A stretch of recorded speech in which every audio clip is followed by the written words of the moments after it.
they say that there are two things that we can't avoid in our lives. One of them is taxes and the other is death. We are born, we don't know what happened before that. We know that for a couple of years in the beginning of our life we can't remember much, and then we go on, and some point later on in the future we're actually going to leave this physical form.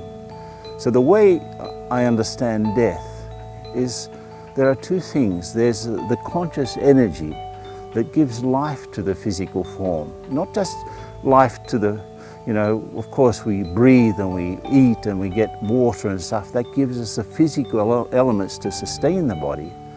But the life energy comes from a subtle source, which is called the soul, or the spiritual being, the essence. So many words are used in different languages. Now that energy, when it's in the body, gives life to the body. When that energy leaves the body dies. The problem is that we're afraid of death, but in fact it's not really afraid of leaving the body, because we are the spiritual being. We came here, we are spiritual beings passing through a human experience, and not human beings looking for a spiritual one.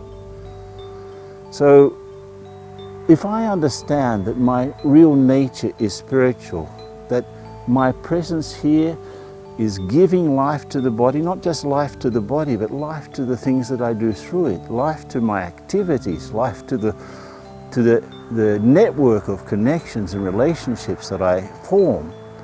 But if I go back to the essence, it's the same essence that's giving life to the body, and it's the same essence that's giving life to my thinking, to my speaking, to my deciding, to the ideas and everything like that.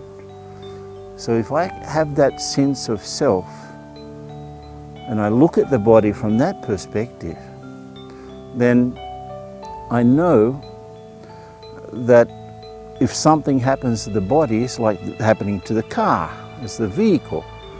It doesn't necessarily happen to the driver. The driver is different from the car. What we call death is the driver leaving the car. And so we should try to understand that. And in fact, it's not that we're afraid of death in itself.